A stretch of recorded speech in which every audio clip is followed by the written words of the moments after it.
gute umujene? Sha mpamvu uri gusinzira hano umuntu yaramamagaye ngo nze ame akazi none sha namugezeho byarangiye akazi ntabwo yamaye yanesheje umutwe nta na tike mfite ubu byanshobeye nuko byanshobeye niba ndaza kurara muri borodire kandi mu rugo se sha uko nari kure niyo bigwa ngo nataye umutwe. None se miyo bag yawe nta kintu ufite twagurisha ukabona itike gucyura?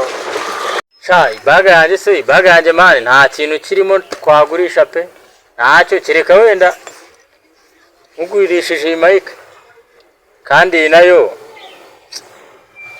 ndayikunda mane ndayikunda kabisa nta kindi kintu mfite nakugurisha. Iyi mayike se bro, iyi mayike wayikoreshaga iki? Uzi kuyikoresha?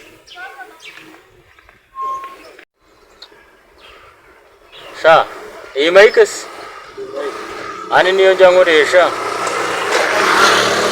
reka mbanze nkumvisheho nubwo umuhogo wakakaye Nyumvisha kabisa, nyumvisha numve. reka mbanze nkumvishe ituntu najyaga nyikoresha.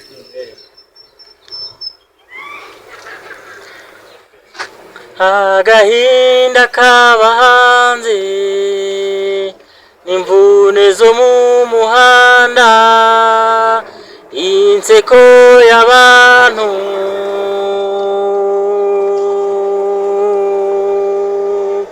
bamuseka imvune ze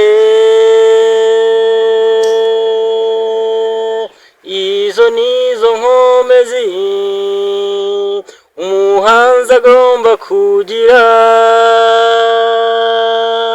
Abo bamusekuye umwanya iyo afunze amaso ababona mu gitaramo bike arena yayujuje ari gufiringa ibyo byishimo byaza mvune ze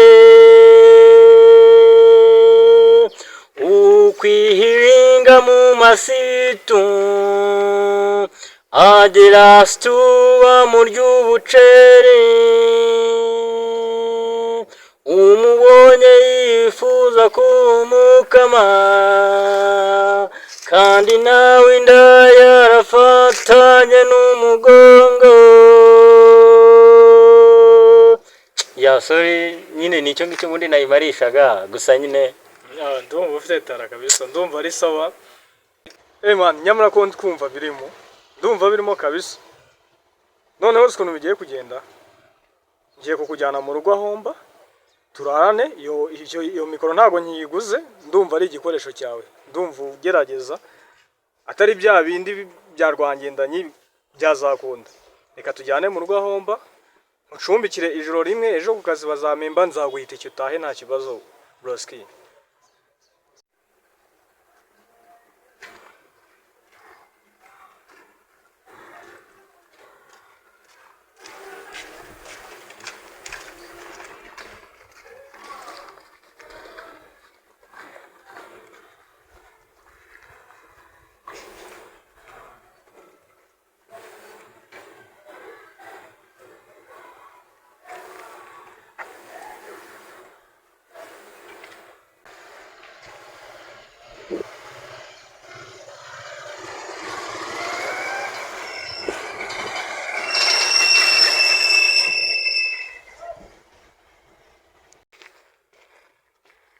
Salamu Musa. Meze ute?